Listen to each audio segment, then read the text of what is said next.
देखो भाई, 1857 क्रांति चल रही थी हमारी, उसमें रियासत, तत्कालीन शासक, वो सब लिखा दिए।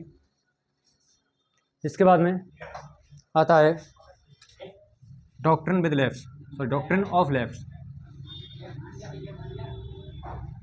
ऑफ लेफ्ट या गोद निषेध नीति। कौन सा खुदार मार रही है? तो स्टार्टिंग में एक बात बोल दे कि शांत रही हूँ, मान जाए मान जाए, मैं मनाऊँ फिर कौन सा मनाऊँ? आवाज़ नहीं सुनता हूँ काऊ की। हेलो,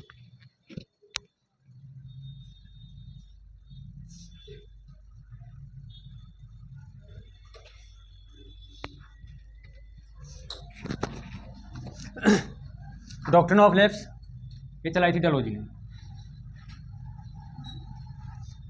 इस नीति के तहत देसी राजाओं को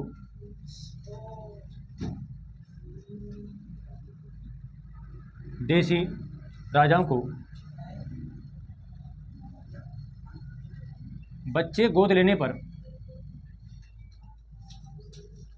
रोक लगा दी। यानी जिन रियासतों में उत्तराधिकार उत्पन्न नहीं हो रहा है, पैदा नहीं हो रहा है, तो उन पर क्या रोक लगा दी थी? वो बच्चे गोद नहीं ले सकते। और ये डलहौजी का दिमाग था। और डलहौजी का दिमाग क्यों था? क्योंकि डलहौजी अब रियासतों को हड़पना चाहता था, कब्जे करने का प्लान था उसका रियासतों पर। इसी वजह से उसको पता था कि बहुत सारे राजा ऐसे हैं भारत में जिनके पास उत्तराधिकार नहीं है, तो क्या कर रहे हैं? दूसरों के बच्चे गोद ले रहे हैं और शासन कर रहे हैं। तो इन्हीं चीज़ों को रोकने के लिए उसने एक नीति लेकर आया था, डॉक्ट्रिन ऑफ लेफ्ट। इसके तहत देसी राजाओं को बच्चे गोद लेने से रोक लगा दी। और इस आधार पर सबसे पहले जो रियासत हड़पी गई थी भारत में,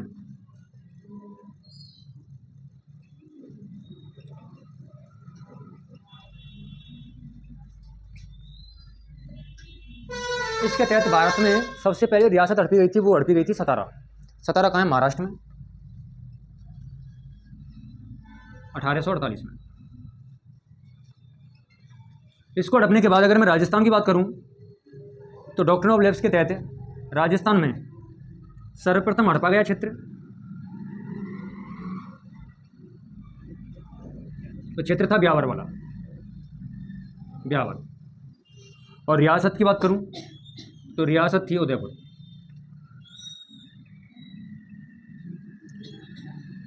इसके बाद कुशासन का आरोप लगा करके अवध को हड़प लेता है।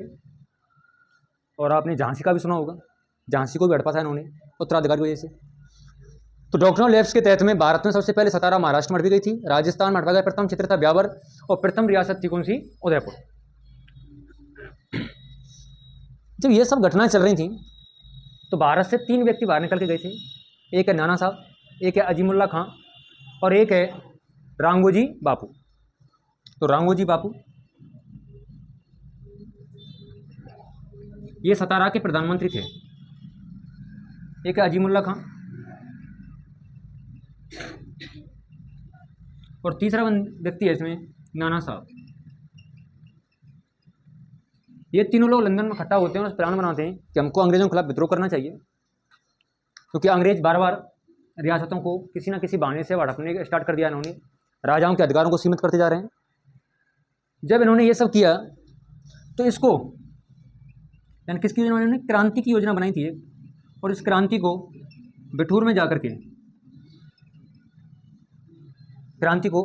क्या किया था? प्रारंभ किया था इस क्रांति का। तो अंग्रेजों के खिलाफ रांगोजी बापू जो सतारा के प्रधानमंत्री थे, एक था अजीमुल्ला खां, और तीसरे व्यक्ति थे नाना साहब। तो इन्होंने लंदन में जाकर के इसकी क्या बनाई थी? रूपरेखा बनाई थी, और बिठूर में जाकर इसके प्रतिपादित किया। बिठूर कहाँ पर है? कानपुर में। और बिठूर कानपुर में क्या विद्रोह करने की सबसे पहले कोशिश की थी इन लोगों ने। लेकिन इससे पहले एक घटना और घट गई थी भारत में। एक व्यक्ति था जिसका नाम था विलियम बेंटिक। 1832 में वो एक काम करता है भारत के अंदर, विलियम बेंटिक। और 1832 में क्या करता है ये बंदा? एक पद सृजित करता है, एजीजी, यानी एजेंट टू गवर्नर जनरल।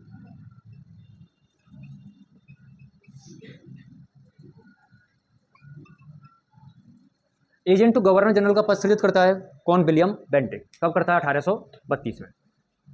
और जो राजस्थान का प्रथम एजीजी बनाता है वो बनाता है मिस्टर लॉकेट को। तो राजस्थान का प्रथम एजीजी कौन था?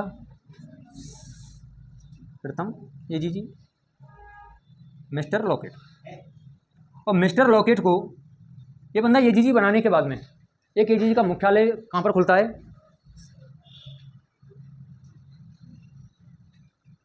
अजमेर। तो एजीजी का मुख्यालय कहाँ था? अजमेर में। और अजमेर में मुख्यालय कब स्थापित हुआ है? 1832 में।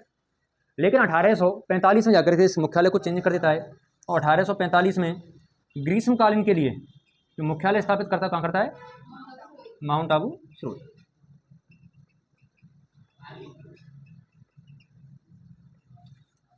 अठारह सौ 32 में पद सृजित हो जाए एजीजी का, लॉर्ड विलियम बेंटिक के द्वारा किया जाता है, एजेंट टू गवर्नर जनरल था। अब ये बनाया क्यों था एजीजी? ये बनाया था, जितने पॉलिटिकल एजेंट थे वो किसको रिपोर्ट करते थे? एजीजी को। और ये किसको रिपोर्ट करता था? सीधा गवर्नर को। इस वजह से इस पद को सृजित किया गया था। और राजस्थान का प्रथम एजीजी था मिस्टर लॉकेट, और एजीजी का मुख्यालय अजमेर में स्थापित किया। लेकिन 1845 में ग्रीष्मकाल के लिए इसको कहाँ पर शिफ्ट कर दिया? इसको माउंट आबू सुरुई। तो इसका मतलब क्या है कि गर्मियों में कहाँ रहता था मुख्यालय? सुरुई में, और बाकी बात कहाँ रहता था? अजमेर के अंदर। इसके बाद क्रांति होती है 1857 की। 1857 की क्रांति का जो नेता बनाते हैं किसको बनाते हैं? बहादुर शाह जफर को। और बहादुर शाह जफर 1862 में इसको रंगून में भेज दिया जाता है और वहाँ पर से क्या हो जाती है? मृत्यु हो जाती है। और इसकी एक शायरी बहुत फेमस है, 2 गज जमीन मिली ना यार एक में, यानी इसको मरने के लिए इसको मातृभूमि नहीं मिली थी। तो 1857 का जो नेता है क्रांति का नेता कौन था? बहादुर शाह जफर। इसको नेता बनाने के पीछे कारण क्या था? क्योंकि ना तो इसके पास ऐसा कुछ था, क्योंकि इसके पास शक्ति भी नहीं थी, पर बुजुर्ग आदमी था, 70-80 साल का था ये। तो 70-80 साल का लड़ेगा क्या? इसको बनाने के पीछे क्यों उद्देश्य था? क्योंकि हमारे पास एक ही केंद्रीय शक्ति थी या एक ही केंद्रीय सत्ता थी, वो थी दिल्ली। और दिल्ली की गद्दी पर कौन बैठा था उस टाइम पर? बहादुर शाह जफर। क्योंकि दिल्ली ही पूरे भारत को एक कर सकती थी उस टाइम पर। इसी वजह से बहादुर शाह जफर को नेता बनाया गया। और नहीं तो जो विद्रोह हुए थे वो लोग खुद ही अपना कर लेते। इसको केंद्रीय सत्ता, क्योंकि बिना लीडर के कोई भी क्रांति सफल नहीं हो सकती।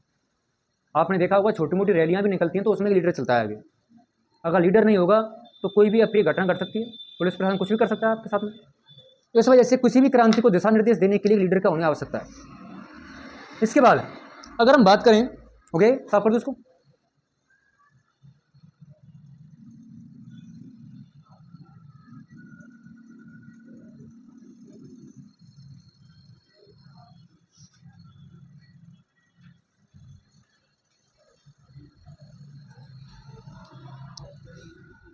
अठारह सत्तावन की क्रांति के समय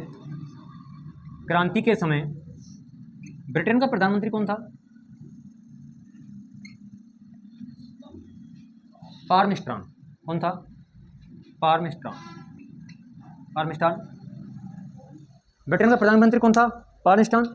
अगर मैं बात करूं 1857 की क्रांति के समय भारत में ब्रिटेन का सेनापति कौन था? ब्रिटेन का मुख्य सेनापति ये था एनीसन, यानी सेनापति था एनीसन। और ब्रिटेन का प्रधानमंत्री कौन था? पार्मिस्ट्रॉन। और ये अंग्रेजों का था ईस्ट इंडिया कंपनी का मुख्य सेनापति है कौन? एनीसन। अब क्रांति हुई, तो जैसे क्रांति स्टार्ट हुई इसके बाद में एनीसन को हटा दिया था और एक बंदा लेकर आते हैं जिसका नाम क्या है? कैंपबेल। क्या नाम है? कैंपबेल। तो 1857 की क्रांति के समय ईस्ट इंडिया कंपनी का सेनापति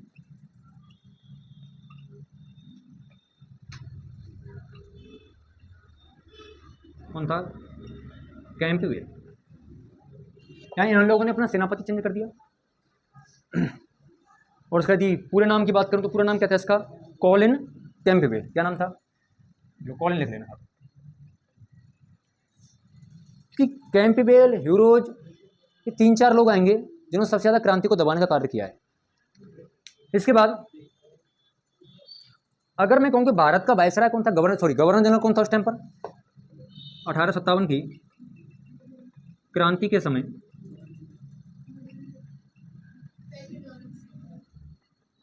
कैनिंग था। कौन था? Lord Canning. लॉर्ड कैनिंग क्या था? भारत का गवर्नर जनरल था उस टाइम पर। अब बात आती है क्रांति जो भड़की थी, भड़की क्यों थी? क्योंकि क्रांति की जो डेट तय की गई थी वो डेट तो कुछ अलग तय की गई थी, लेकिन क्रांति डेट से पहले हो गई थी। अच्छा, इस क्रांति का प्रतीक क्या था? तो इसका प्रतीक था कमल का फूल और बूटी।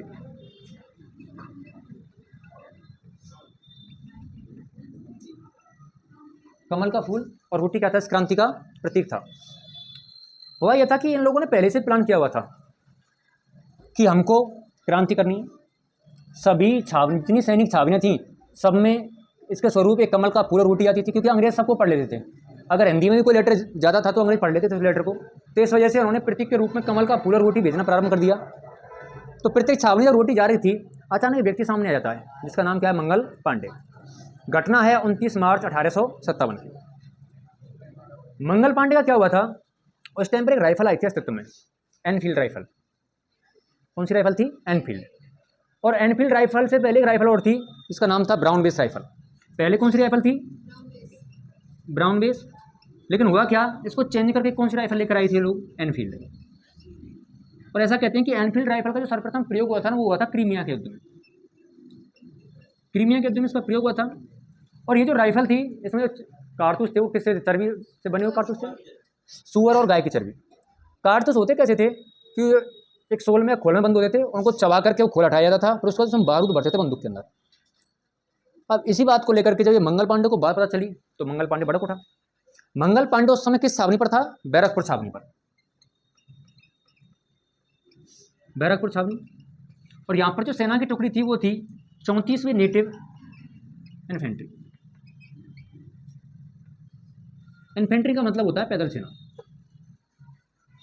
34वीं नेटिव इन्फेंट्री कहाँ पर थी? बैरकपुर। और बैरकपुर कहाँ पर है? पश्चिम बंगाल में। यहाँ पर दो व्यक्ति थे, एक था ह्यूसन और एक था सरबेग, लेफ्टिनेंट सरबेग। एक तो ह्यूसन था और एक था, सॉरी सरबेग नहीं, सरबाग, बेग तो आबाद में आएगा। तो एक था ह्यूसन और दूसरा था सरबाग। ये दो अंग्रेज अधिकारी थे कहाँ पर? बैरकपुर छावनी पर। और इनके खिलाफ जो विद्रोह करता है वो करता है मंगल पांडे, और साथ एक बंदा और था, ईश्वर पांडे।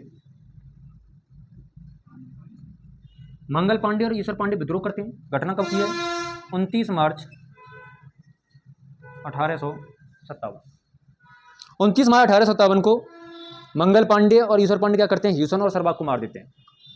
और जैसे ही सरबाग को मारते हैं, इनके बाद इनको गिरफ्तार कर लिया जाता है और 8 अप्रैल 1857 क्या देते हैं इनको? फांसी।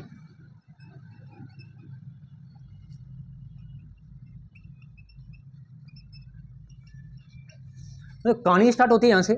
क्रांति के समय प्रधानमंत्री पार्मेस्टन। क्रांति के समय भारत का जो मुख्य सेनापति था ईस्ट इंडिया कंपनी का, कौन था? एनीसन। इसके बाद एनीसन का ट्रांसफर करके किसको बुलाते हैं? कॉलिन कैंपबेल को बुला लिया जाता है। कॉलिन कैंपबेल आता है। जब 1857 क्रांति हो रही थी तो भारत का गवर्नर जनरल कौन था? Lord Canning.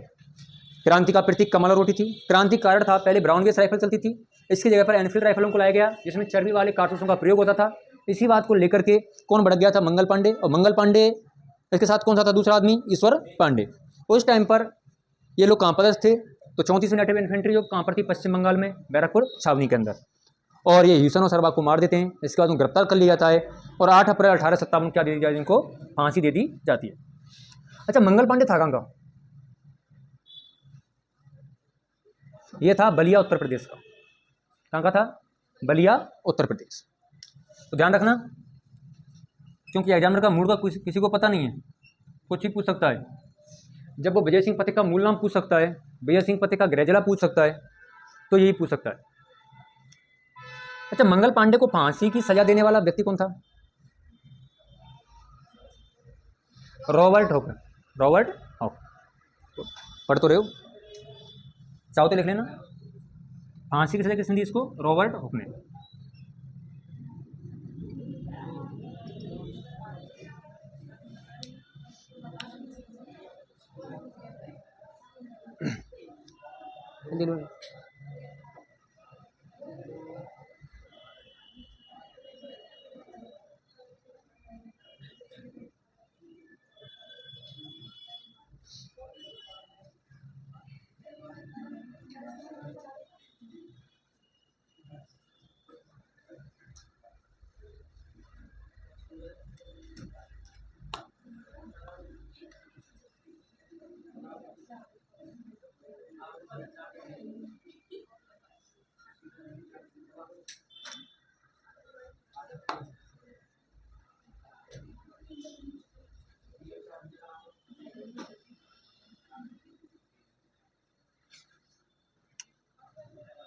चलें आगे।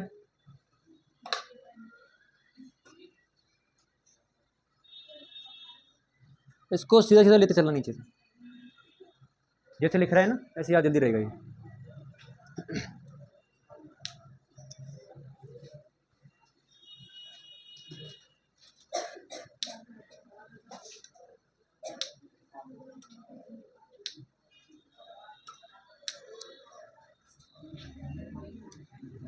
इसके बाद अब बात करते हैं थोड़ा सा राजस्थान की। देखो राजस्थान में 1857 की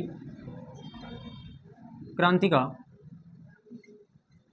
राजस्थान में प्रथम शहीद किसको मानते हैं? अमरचंद बढ़िया। किसको मानते हैं? अमरचंद बढ़िया।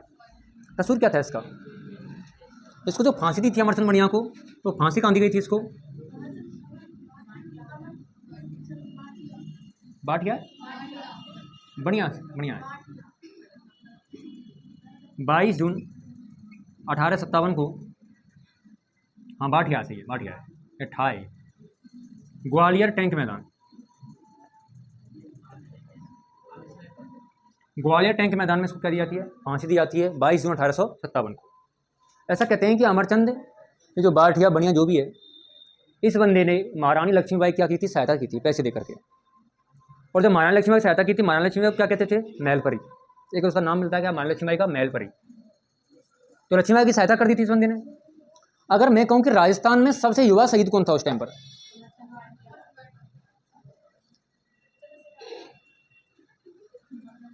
देखो 1857 की मैदान में फांसी दी गई थी। 1857 की क्रांति का सबसे युवा शहीद, मैं राजस्थान की बात कर रहा हूँ, तो सबसे युवा शहीद कौन था? हेमू कलानी। कौन था? हेमू कलानी। और इसको कहाँ फांसी दी गई थी? तो टोंक में। तो 1857 क्रांति का सबसे युवा शहीद था हेमू कलानी, और इसको टोंक में फांसी दी गई थी संदेह को। प्रथम शहीद की बात करें तो अमरचंद आ जाएगा, और सबसे युवा की बात करें तो कौन आ जाएगा? हेमू कलानी। इसके बाद राजस्थान में जो क्रांति की शुरुआत होती है वो कब होती है? 28 मई को। कब होती है? 28 मई 1857। और छावनी कौन सी है? नसीराबाद। तो राजस्थान में 1857 की क्रांति की शुरुआत कहाँ से होती है? नसीराबाद छावनी से। कब होती है? तो 28 मई 1857। 28 मई 1857 को राजस्थान क्रांति की शुरुआत होती है। अगर मैं बात करूं कि उस टाइम पर राजस्थान का एजीजी कौन था क्रांति के समय? ये था पैट्रिक लॉरेंस।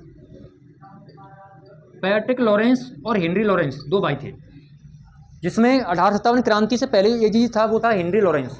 लेकिन जैसे क्रांति स्टार्ट हुई तुरंत किसको लेके आए थे लोग? पैट्रिक लॉरेंस को। तो क्रांति से पूर्व राजस्थान का एजीजी कौन था? Henry Lawrence. और क्रांति के समय कौन था? Patrick Lawrence.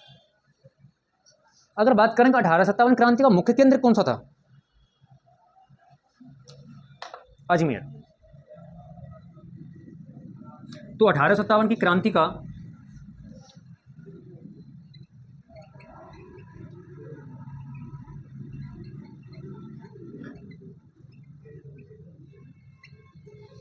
मुख्य केंद्र क्या था? अजमेर। इसका कारण क्या था? कारण यह था कि अजमेर में क्या था? शस्त्रागार था, यानी अंग्रेजों के जो हथियार रखे जाते थे वो कहाँ रखे जाते थे? अजमेर के अंदर। इसी वजह से तो सभी लोगों का दिमाग में यह था कि सबसे पहले ना हथियारों को लूट लिया जाए।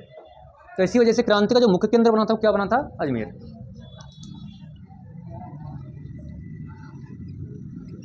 शस्त्रागार कहाँ था? अजमेर। तो शस्त्रागार अजमेर में था, इसी वजह से क्रांति का जो मुख्य केंद्र रहा था वो कौन सा रहा था? अजमेर ही रहा था।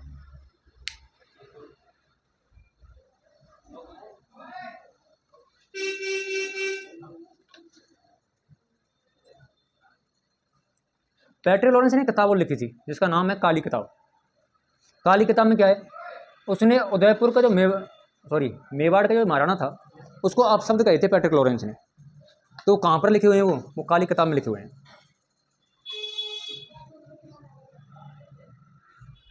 अगर हम बात करें तो राजस्थान में उस टाइम पर कितनी सैनिक छावनियाँ थी क्रांति के समय? 6। और एक था चीफ कमिश्नरी क्षेत्र, जिस पर शासन कौन करता था? सीधा एडीजी करता था। तो 6 रियासत थी राजस्थान के अंदर क्रांति के समय।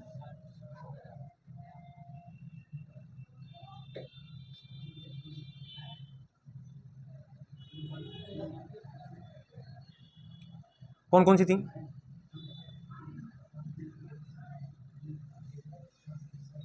नसीराबाद, ब्यावर, देवली, खैरवाड़ा और ब्यावर, ये तो 5 हुई हैं। नीमच वर्तमान में कहाँ पर चली गई अभी? एमपी में। दूसरी थी ब्यावर, ये कहाँ पर थी? अजमेर। अजमेर में एक और थी, नसीराबाद। सबसे मेन सैनिक छावनी बोल रहे हो आप, ये कहाँ थी? अजमेर। खैरवाड़ा कहाँ थी? उदयपुर में। एक थी देवली, टोंक, कौन सी रह गई? एरनपुरा कहाँ थी? पाली में। और एरनपुरा ने बहुत फेमस नारा दिया था, चलो दिल्ली मारो करेंगे, है ना? आगे आएगा। एरनपुरा के लोगों ने दिया था, उसमें जो क्रांति का नेतृत्व किया था ना, वो आएगा। नेतृत्व किसने किया था, किसने इसको विद्रोह दबाया, वो टेंशन मत, वो सब आएगा। तो सैनिक छावनी कितनी थी? 6। नीमच जो कहाँ चलेगी? मध्य प्रदेश में। ब्यावर, अजमेर, नसीराबाद, अजमेर, खैरवाड़ा, उदयपुर, देवली, टोंक और एरनपुरा, पाली। देखो भाई, अगर हम रेजिमेंट की बात करें तो जो नीमच थी, सॉरी खैरवाड़ा थी, उसमें कौन सी रेजिमेंट रहती थी अंग्रेजों की? तो भील रेजिमेंट। कौन सी रेजिमेंट थी? भील रेजिमेंट। एरनपुरा में थी पाली, तो पाली पास में कौन सी रियासत है? जोधपुर। तो यहाँ पर कौन सी थी? जोधपुर लीजियन। तो पाली एरनपुरा छावनी पर कौन सी थी? जोधपुर लीजियन। ब्यावर में थी मेर रेजिमेंट, कौन सी थी? मेर। और नसीराबाद में थी बंगाल नेटिव इन्फेंट्री। एरनपुरा में कौन सी थी? जोधपुर लीजियन। देवली में कौन सी थी?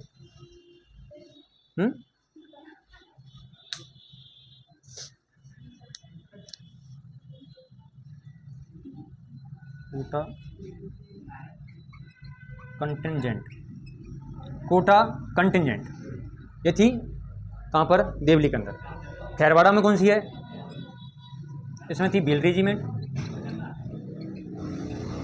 नसीराबाद में कौन सी है?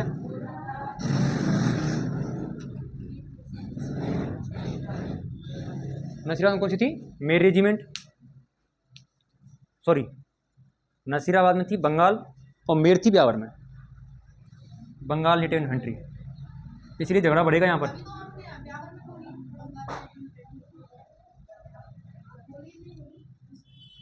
अरे मेर बोली थी बेटा वहाँ पे। मेर रेजिमेंट ब्यावर में, नसीराबाद में थी बंगाल नेटिव इन्फेंट्री।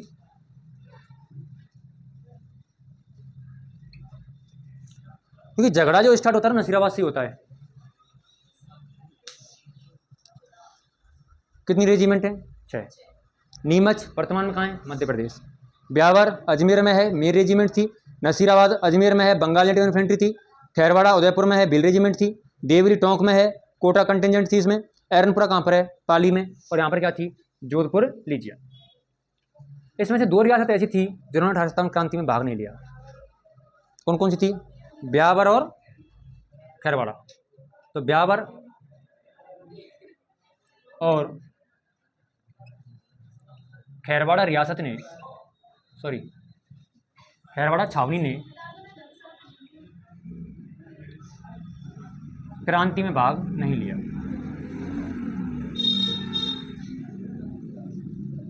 तो ब्यावर और खैरवाड़ा ये 2 ऐसी छावनियाँ थीं जिन्होंने 1857 क्रांति में क्या नहीं लिया था? भाग नहीं लिया था। क्योंकि तो खैरवाड़ा में एक व्यक्ति था, कर्नल ब्रुक, जो भील रेजिमेंट है उस टाइम पर इसको जो लीडर नेतृत्व कर रहा था वो था कैप्टन ब्रुक।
हो गया।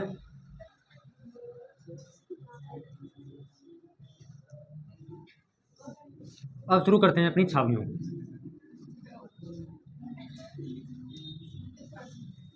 देखो भाई, सबसे पहली छावनी हमारी कौन सी? नसीराबाद। कहाँ पर है? अजमेर।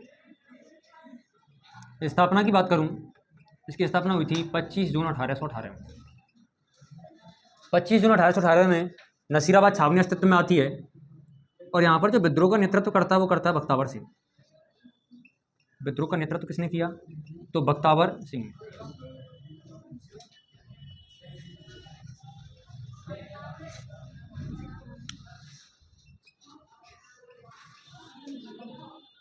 शहीद अंग्रेज अधिकारी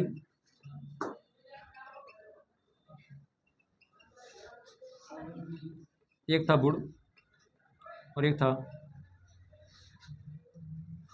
न्यूरोनवर्ग। था क्या?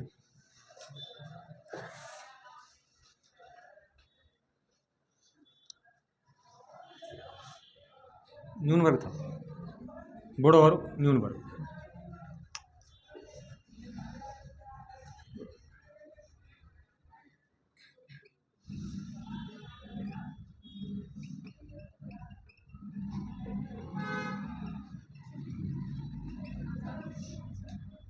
अंग्रेजों की मदद की थी जोधपुर रियासत ने। हुआ क्या था, नसीराबाद अजमेर में स्थित एक सैनिक छावनी थी। 25 जून 1818 की इससे क्या होती है? स्थापना होती है। यहाँ पर जो विद्रोह हुआ था कब हुआ था? 28 मई 1857। सैनिक छावनी बनी थी 1818 में नसीराबाद। और विद्रोह का नेतृत्व क्या था? बख्तावर सिंह। बख्तावर सिंह ने अंग्रेज अधिकारी था जिसका नाम था पिरचार्ड। पिरचार्ड से पूछा था कि क्या आपको हम पर भरोसा नहीं है? तो जब पिरचार्ड ने इसको बात को, जो उसने ये बात कही, तो पिरचार्ड संतोषजनक जवाब नहीं दे सका। इसी वजह से यहाँ पर करीब 2 या 3 के बीच में यहाँ पर विद्रोह प्रारंभ हो गया। और यहाँ पर 2 व्यक्ति मारे गए, एक था बुड़ और न्यूनबर्ग। 2 अंग्रेज अधिकारी मारे गए। इसके बाद जब यहाँ से अंग्रेज भागने लगे तो उनकी मदद की थी जोधपुर रियासत ने। जोधपुर के राजा ने उनसे बोल दिया कि भाई आप हमारे पास यहाँ पे आकर रुक जाओ। तो अंग्रेज कहाँ चले गए थे? यहाँ से निकल के सीधा जोधपुर चले गए। तो इन क्रांतिकारियों ने कहा कि भाई हमने क्रांति स्टार्ट तो कर दी, लेकिन हमको नेता भी चाहिए। तो इन क्रांतिकारियों के द्वारा जब नेता चुना गया था, किसको चुना गया था? बहादुर शाह जफर को। और बहादुर शाह जफर को इन लोगों ने अपना नेता चुना क्रांति का।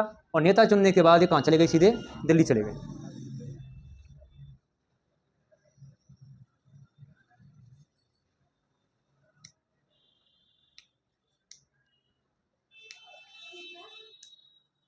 बुड़ और न्यूनबर्ग नहीं, स्पेटिस बुड़ और न्यूनबर्ग अधिकारी थे।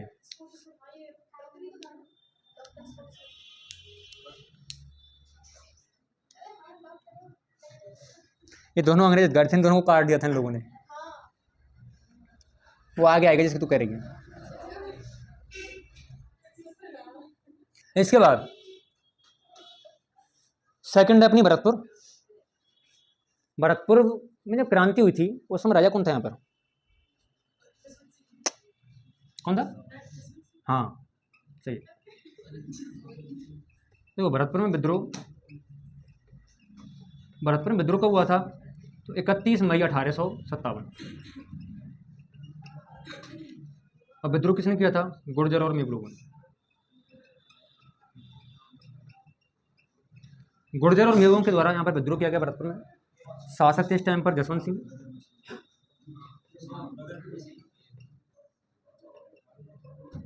और यहाँ पर जो पॉलिटिकल एजेंट था वो कौन था?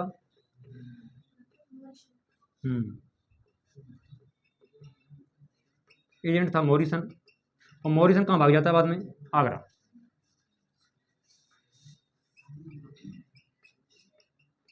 मॉरिसन भागकर आगरा चला गया।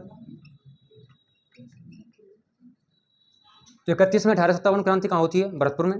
गुर्जर और ये लोग करते हैं। उस टाइम पर भरतपुर के शासक थे जसवंत सिंह, और पॉलिटिकल एजेंट कौन था यहाँ पर? मॉरिसन। और मॉरिसन यहाँ से भागकर कहाँ चला गया था? आगरा।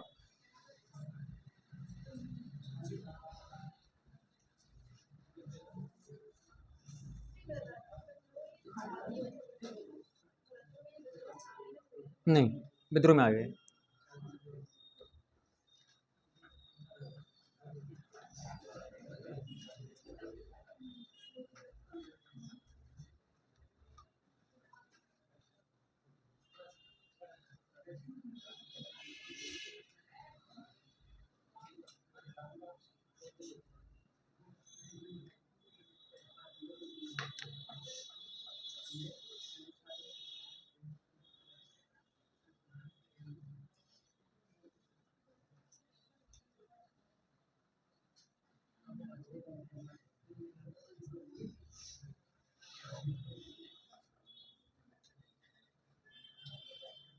अगला है नीमच।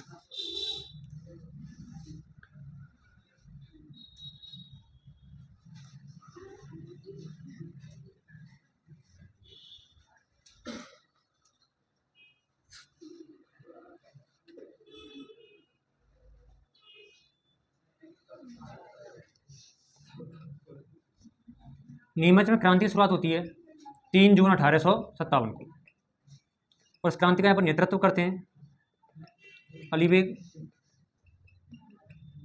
हाँ, मोहम्मद अली बेग। और दूसरा कौन था?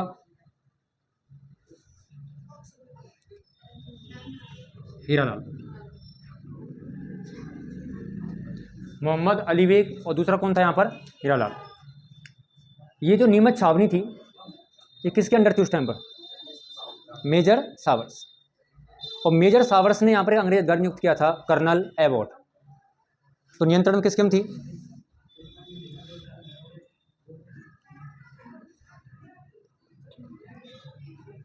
पॉलिटिकल एजेंट लिख देते हैं।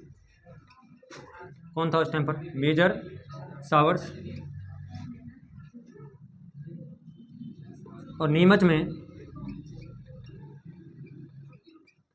अंग्रेज अधिकारी किसको नियुक्त किया था उन्होंने? Colonel Abbott. कर्नल एबॉट को ही अंग्रेज अधिकारी को नियुक्त कर देते हैं यहाँ पर। कहाँ पर? नीमच छावनी के अंदर। इसका होता क्या है? घटना होती है 2 जून को। 2 जून 1857 को अंग्रेज सभी भारतीयों को शपथ दिला रहे थे वफादारी की। इसी बात को लेकर के अली बेग और हीरालाल दोनों भड़क गए। इन्होंने कहा कि जब आपने अपनी शपथ को भंग कर दिया है तो हम भी अपनी शपथ भंग करेंगे, हम भी आपके खिलाफ कार्य करेंगे। जब उन्होंने शपथ भंग की बात की तो इसमें ऐसा बताते हैं विद्रोह हो गया, और जैसे ही विद्रोह हुआ इसमें एक सार्जेंट और उसके बीवी और बच्चे दोनों सबको मार दिया लोगों ने। ठीक है, उनको मारने के बाद में, क्योंकि अली बेग ने रियासत का नाम लिया था इस टाइम पर, इन्होंने कहा कि अंग्रेजों ने अवध को जबरदस्ती हड़पाए, अवध को जबरदस्ती हड़पाए। तो उन्होंने कहा जब आपने अपनी शपथ का पालन नहीं किया तो हम अपनी शपथ का पालन क्यों करें। इसी बात को लेकर के 3 जून को यहाँ पर विद्रोह कर दिया, जिसमें एक अंग्रेज सार्जेंट और उसकी पत्नी और बच्चों की क्या कर दी गई? हत्या कर दी गई। इसके बाद ये क्रांतिकारी चित्तौड़गढ़, हमीरगढ़ और बनेड़ा होकर के जाते हैं। तो ऐसा कहते हैं कि शाहपुरा जब ये पहुंचे तो शाहपुरा के शासक थे उस टाइम पर लक्ष्मण सिंह। तो लक्ष्मण सिंह ने अंग्रेजों के लिए किले के दरवाजे नहीं खोले थे। जब अंग्रेजों के लिए लक्ष्मण सिंह के द्वारा किले के दरवाजे नहीं खोले गए तो उसके बाद में वो दूसरी तरफ से घूम करके गए थे नीमच, और 8 जून 1857 को वापस से नीमच में क्या कर लिया? ईस्ट इंडिया कंपनी ने अपना अधिकार कर लिया। तो क्रांतिकारी मृत्यु किसकी हुई थी इसमें? अंग्रेज सार्जेंट, उसकी पत्नी और बच्चे, इन लोगों की मृत्यु हुई थी। और इन लोगों को मार करके वो क्रांतिकारी चित्तौड़गढ़, हमीरगढ़ और बनेड़ा, ऐसा कहते हैं कि ये इनके तीनों के जो सरकारी कार्यालय थे उन सबको क्रांतिकारियों के द्वारा लूट लिया गया। जब इन तीनों के सरकारी कार्यालयों को क्रांतिकारियों ने लूट लिया तो उसके बाद में शाहपुरा शासक लक्ष्मण सिंह द्वारा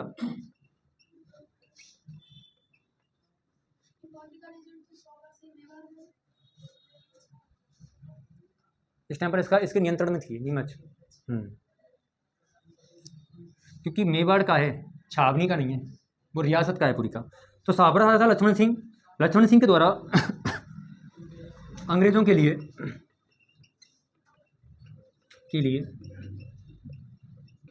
किले के दरवाजे नहीं खोले गए। तो साबरा लक्ष्मण सिंह द्वारा अंग्रेजों के किले के दरवाजे नहीं खोले गए। अंग्रेजों द्वारा नीमच पर कब्जा। तो अंग्रेजों ने नीमच पर वापस से कब्जा कब किया? 8 जून 1857, यानी 3 जून तो किसके अंडर आ गई थी नीमच? पूरी क्रांतिकारियों के अंडर आ गया था 3 जून को। और 8 जून को वापस कर लेते हैं, इस पर वो अंग्रेज अधिकार कर लेते हैं, ईस्ट इंडिया कंपनी का कर लेती है, अपना अधिकार कर लेती है।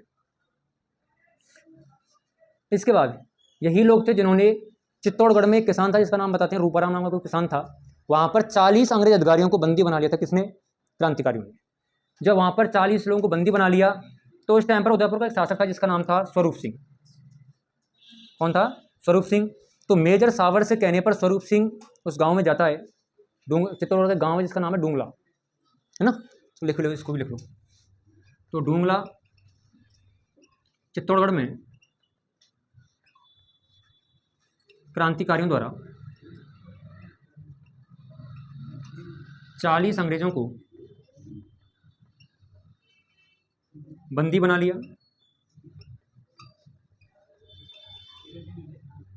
उसके बाद इन बंदियों की मदद उदयपुर शासक स्वरूप सिंह द्वारा की गई और उनको कहाँ लाकर ठहराया गया था? एक झील है उदयपुर में, कौन सी? पिछोला। कौन सी है? पिछोला। और पिछोला झील के किनारे क्या बना है? 2 महल बने हुए, जग मंदिर और जग निवास। तो इनको कहाँ ठहराया था अंग्रेजों को? जग मंदिर में। ठीक है। साथ ही इन्हें पिछोला झील के किनारे जग मंदिर में ठहराया गया। जग मंदिर में ठहराया गया।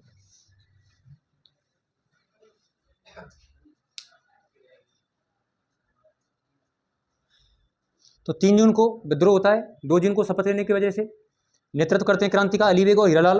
पॉलिटिकल एजेंट मेजर सावर्स, जिसके नियंत्रण कौन सी छावनी थी? नीमच।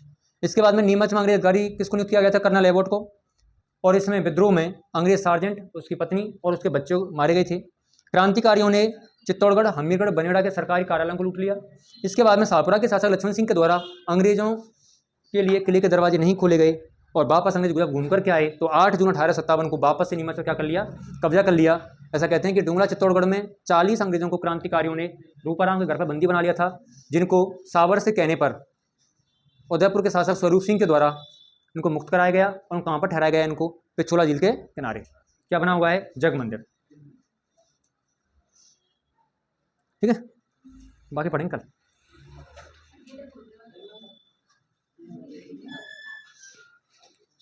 वो एक चीज